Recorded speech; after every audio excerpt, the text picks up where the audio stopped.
Hey, Facebook. Welcome to the House Geeks Real Estate Show.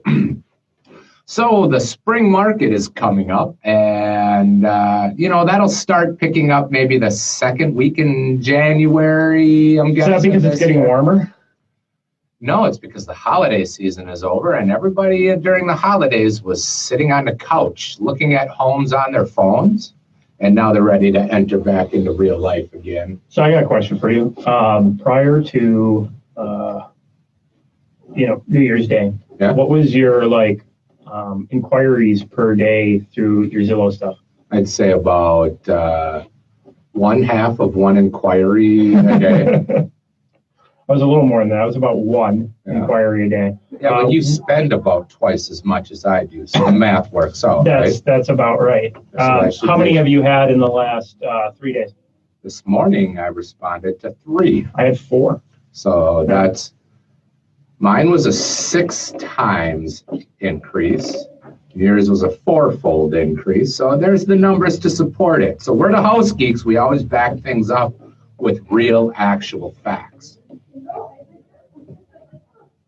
It may be interesting. It may not be interesting. I believe in dragons. But we always back it up with facts. Show me the numbers to support your dragons. All right.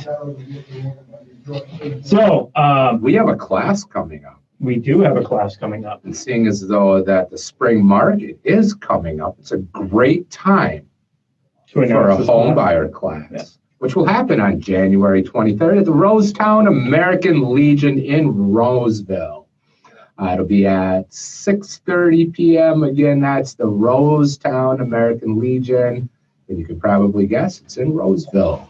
And click on the link. Wait, you should pound the link for more information. No, it's smash the like button. Oh, you can do that too. Yeah. But go ahead and hit the link below to RSVP for it. It is free. Well, if it's being shared, it's below. And if it's right on the House Geeks page, it's above. Yes. But if you do find this information that we do helpful, check out our YouTube page. And if you find the YouTube page helpful, you can go ahead and subscribe there. I think we have somewhere in the neighborhood of 70 videos. Over 80 now. Over 80. Wow. And in a day or two, this will make like 81 or 2 or 3 or something like that. Very cool. Our whole goal is to compile useful information so prospective buyers can just go ahead and check out the YouTube page and become informed. Buying a home is the most expensive purchase that people tend to make until they buy their next home. So why not do it the smart way? You know what? What? Talking about that, I have a rough copy of our new book, The Smart Home Buyer, a guide for your biggest financial decision. And you can get a copy of that book by coming to the class. Not only can you get a copy, you can get a free copy. And it will be actually like with a nice cover, not just in this little, So we're excited about that. It's a very comprehensive step-by-step guide through the process to make the transaction run more smoothly with less headaches and hopefully take advantage of as many of the opportunities to get as good of a deal as possible given current market conditions. So, not going to lie, I read through a competitor's new home buyer guide the other day. Why did you say I'm not going to lie? Is that something you usually do? I'm not. Were we expecting you to lie? Whether I do or do not. Okay. I've never known. I was reading through a competitor's home buyer guide just to see how it compared to ours, and all I can say is there's a reason after reading theirs. Ours is the smart home buyer guide to buying a house. Well, the thing is, it's all the questions, the real hard questions that come up for home buyers we tried to answer in here. Not, we don't spend 3 pages on basics, right? We get into the hard stuff. Most people know the general difference between a single family home, a townhome, and a condo. Okay, most people do. And so I'm not going to spend 3 pages describing that. But I will talk about how the difference between a single family, a townhome, and a condo could affect your financing, and how that might change what you want to get pre-approved for, so you don't end up missing out on the home you want, which I didn't find mentioned at all in that other guide. All right, so yeah, come to the class, get a copy of our free book, nice and easy. That kind of leads into today's show, which is buyer's questions. Yes. So we write down questions that we've gotten over the years. We compiled a list of very common and important questions that buyers would want to know. We figured, since we're starting to see a lot of buyers now again, why not do a show on the common buyer questions? Yes. All right. You ready? Unless you want to talk about jujitsu instead of real estate today. I know nothing about jujitsu. Do we want to just Make stuff just up. Roll, or what do you call it? Yeah, roll. Right? You just roll with it. Put the table over there. No, thank you. You're going to hurt me. Okay, here we go. All right.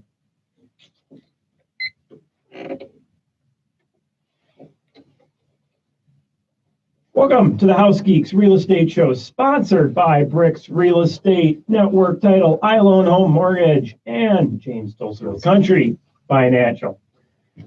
All right, today we are going to be talking about homebuyer questions, questions that we've compiled over the years that we think are ones that a lot of homebuyers have.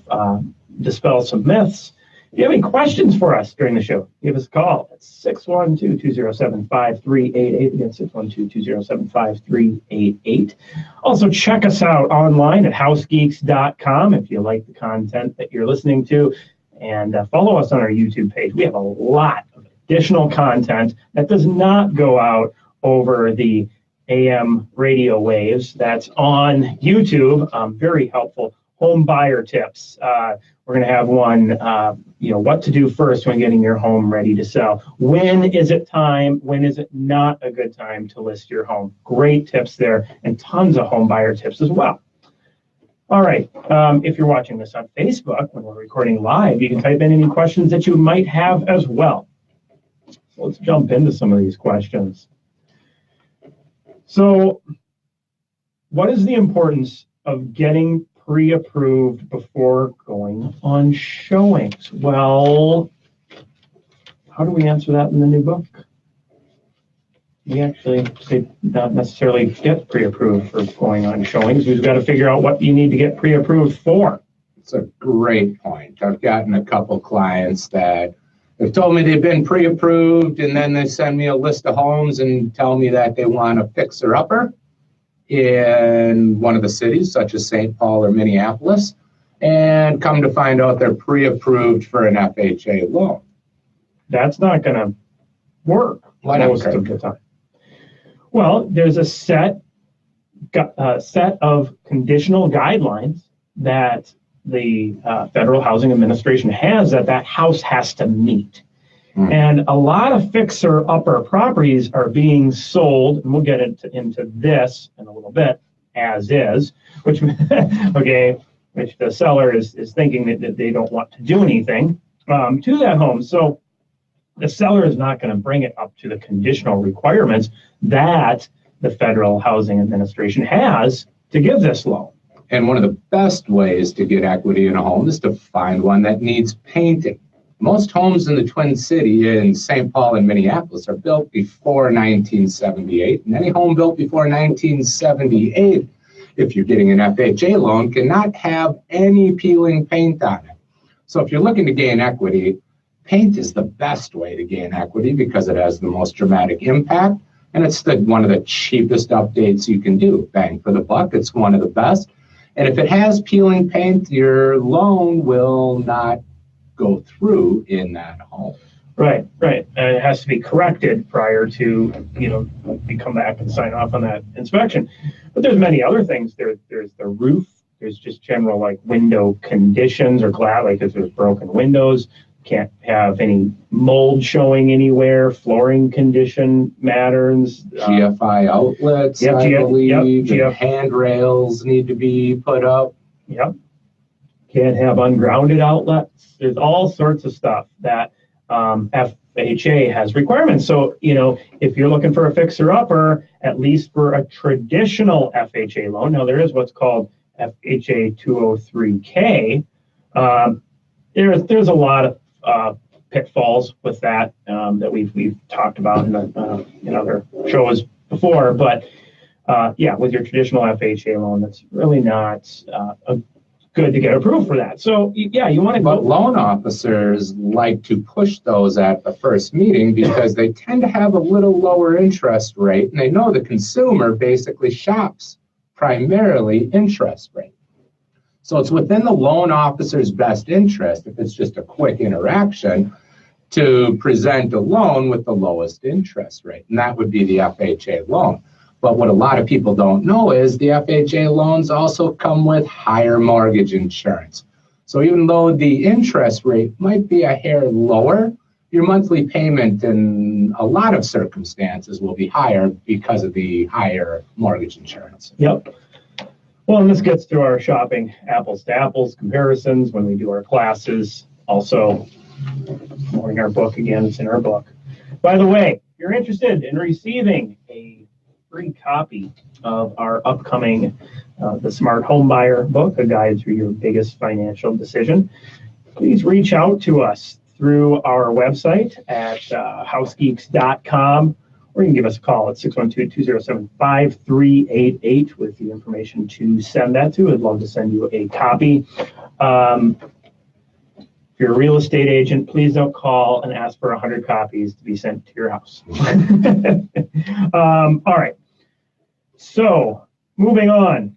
I think we answered that question pretty well. Go out, figure out what you want to purchase, then find the loan officer that's going to be honest up front with you. And did you want to talk about condos and townhouses and the type of loan and how that affects your ability to purchase in particular a condo for the most part? I think you just did. So it's important to know, if you're not to just go get pre-qualified for something and not figure out, letting the loan officer know what type of property you're looking at getting pre-approved for, just like with the fixer-upper. Same thing can happen. You could go out and get approved for FHA, or maybe you're a veteran and you get VA approved, and you go out and you want to go buy a condo, and now that association isn't approved.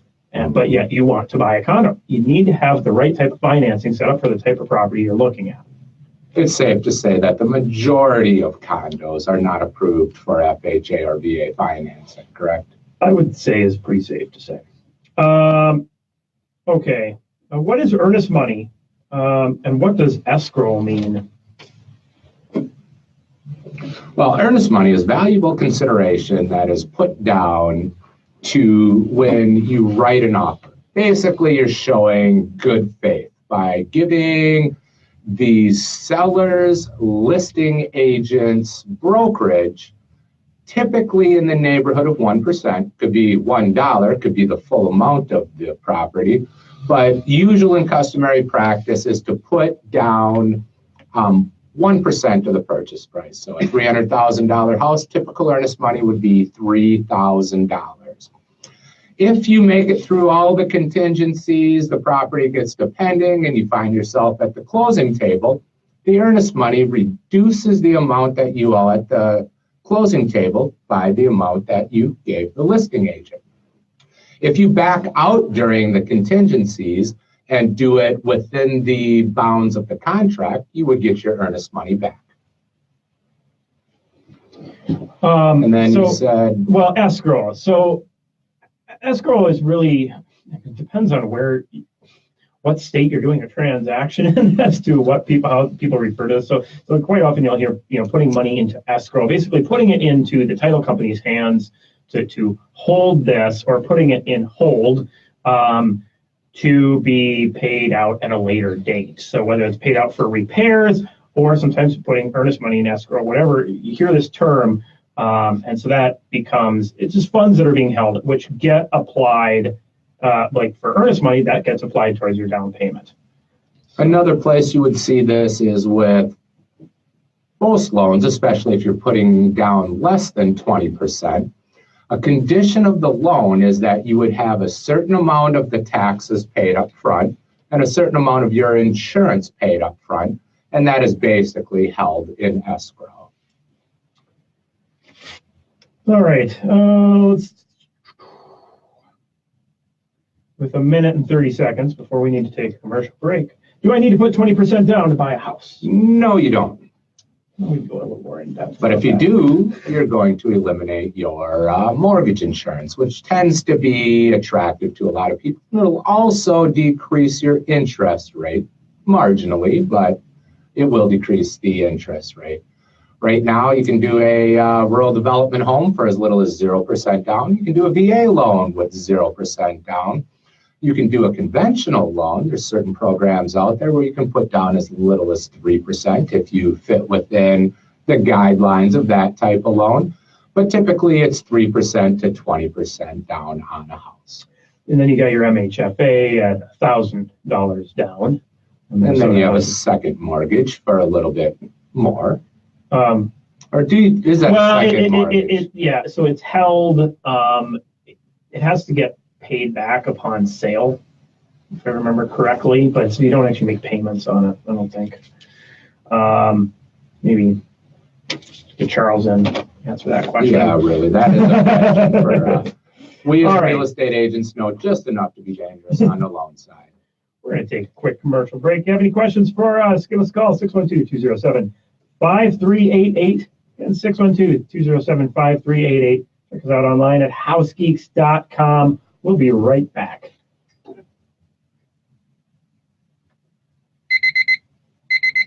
You know, I was going to try to wave to our viewers because I see some people have joined, so I was just going to click. But instead, I'll just wave. Hi, Facebook people. That's what I was looking over here doing and playing with. I don't question you anymore. I really thought there was just like a emoji.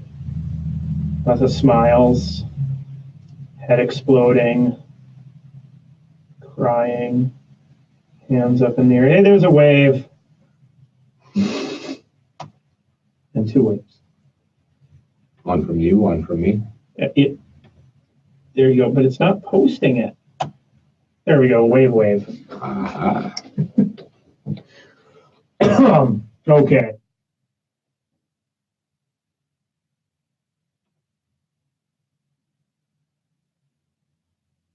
We'd like to thank our sponsors today, the LaCroix Water.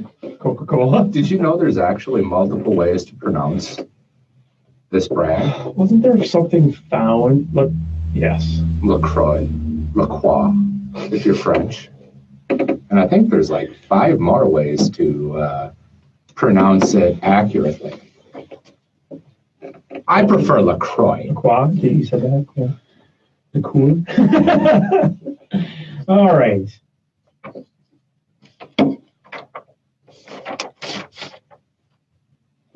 Just to be on the safe side, we are not being sponsored by these companies. We have no affiliation with these companies. They just happen to be products that we thoroughly enjoy. Should we do like the wrap of paper around so it's like generic brand? Cola. Why do they do that? Is that just so they're not giving away free advertising? Basically. I believe so. Okay.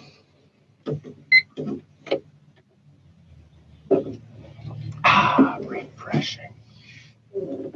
Are you recording? I was. Yes. Stop. Reset. Do you know it's been a good 6 months since I noticed that when we record in the afternoon, we're both a little more punchy. The day is kind of set in. You're a little busier in the evening. Get going a little faster. When we do this during the day, we're not as punchy. We should switch it up every now and again. The late night.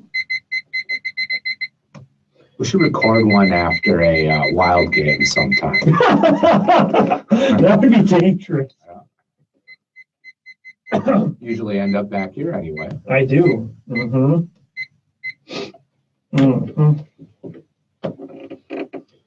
Okay. Ready? Mhm. Try this again.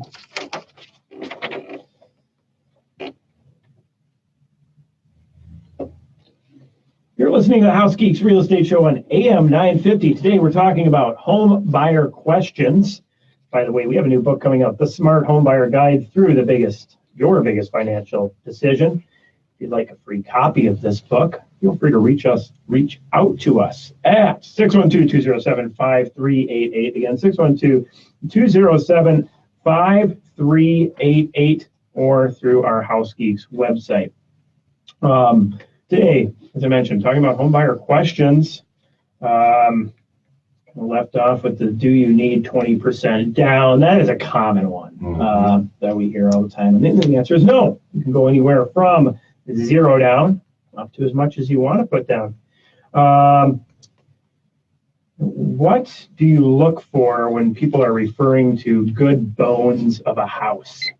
I would consider that the foundation and the actual build materials that go into the floor joists and roof joists. And yeah, I mean, when non-easily replaceable items, this is what we're gonna talk about when we're talking about bones, right? So your foundation, you want a good solid foundation, and by solid, I don't mean it hasn't had water in the basement before, because 90% of homes, one point or another, get water in their basement. And 90% of those are usually corrected by gutters and grading. Yep. And then if it can't be corrected there, then you put in a drain tile system if it doesn't have. Maybe it's just an overflow wash tub or washing machine or water heater or something like that. It's not, Yeah. Now, here's another part about the bones is the actual layout of the house. And the ability or lack thereof to change the layout. Mm-hmm. So I would consider that the bones as well. So yeah, foundation. Then what are the walls? What are they using for the sheathing material? So this is what is in between your exterior siding and your studs. The wall's made out of. So there's all those homes that were built in the 70s that were using that buffalo board, which just sucks up water. Are they using, is it solid pine, which you'll see in the 50s, which, that's why we think those 50s homes are like tanks. You have true dimensional lumber typically, and then you have the solid pine or, 3/4 inch thick plywood that's on there. Suppose you might want to mention the stucco homes that were built in the later 90s to early to mid 2000s. Mid 90s to about 2000, yeah, somewhere. It's basically stucco homes where you're starting to introduce house wrapping, but no air exchange systems. It's just looking for the fundamentals of the house that can't be changed, and there isn't going to be a problem with it. Good reason to get a home inspection, get an inspector's opinion on that kind of stuff. What they have for the electrical system and plumbing system, those are not easily replaceable. Now, is a furnace bones of the property? No, it's not. A furnace can be replaced pretty easily. Same with a water heater or appliances or that. That's not bones. Okay, it's the stuff that's in the walls, it's inside the siding, it's things that you can't easily change.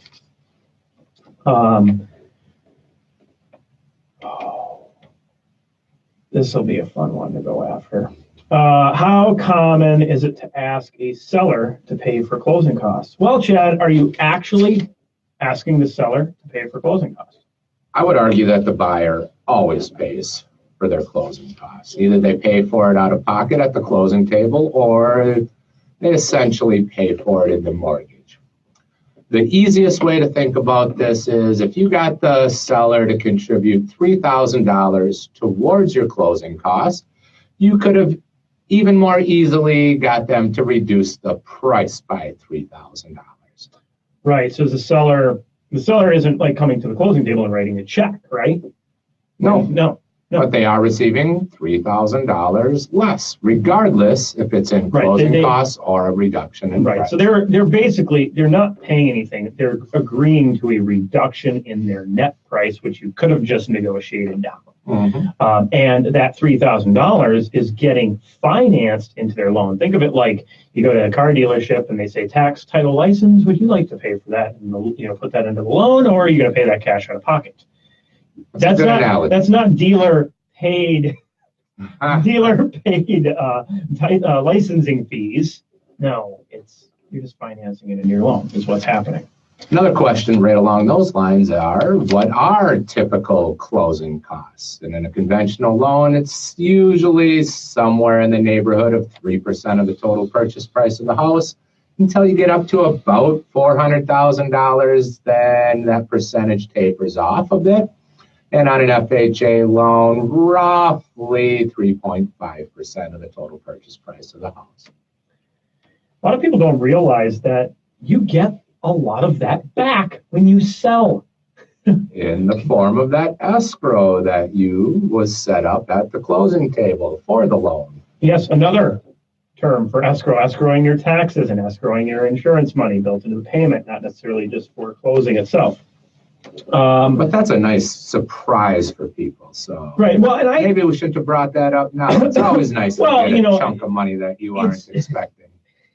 I like bringing it up because you get there, you get that seller paid contribution sheet that comes in, and so I don't want to pay any closing costs. It's like you realize when you sell, you're going to get a check back for these, right? Mm-hmm. And then you explain the whole thing about closing costs. So I do want to kind of answer that question though. How often does a buyer finance their closing costs into their loan? Right now, maybe 60% of the time, would you say? If you're talking right now, yes, yeah. But in the last spring market and previous spring markets, I would say it's much less than that. Because when you get the seller to pay for your closing costs, you're essentially inflating the price of the property. And in very competitive markets, it's a little harder to do that, and we have been experiencing very competitive markets in the last 3 years. Should I avoid properties that don't have any photos or very few photos? Absolutely not. Look at the specs. If it specs out, check it out. Check it out. Because that can be a deal. People shop based on photos. That's the first showing. So you might be finding yourself in an opportunity if you do go check it out. Be a smart home buyer and look beyond the photos. We talk about that in our book a lot, and how it can save you a lot of money. Homes that do not have many photos or one photo are typically going to sell for somewhere between 10 and 15% less than they could. So you want to save some money, go look at those homes. And it doesn't mean something's wrong. Maybe it's just rented. Maybe they're cleaning it. Maybe they're working on fixing the bathroom and it's dusty right now. All these reasons why there might not be photos. And very importantly, don't pass by the properties that have poor quality photos. Yes. That can have a huge impact too. Look through the photos. Look through the quality of the photos.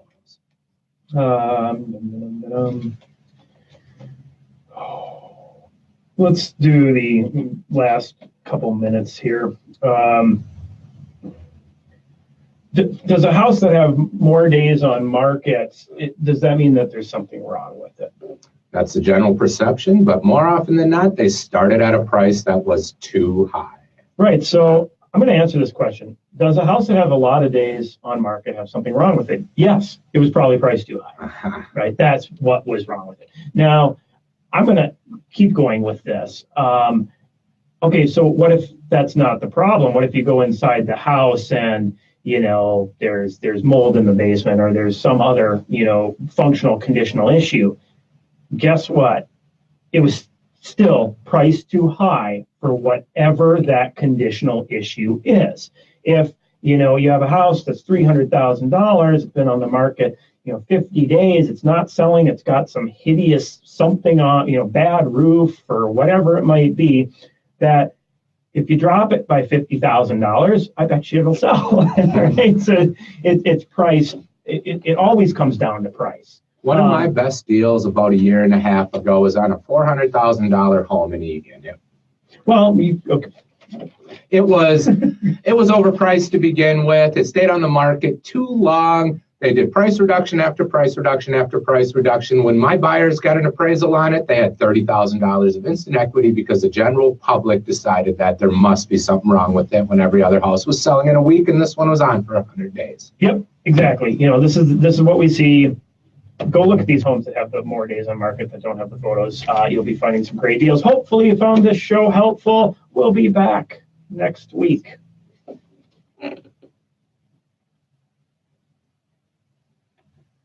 Did we run over? I honestly can't answer that question because I think Didn't start the timer. I didn't start the timer correctly. Yeah. I started it about a minute in. Yeah.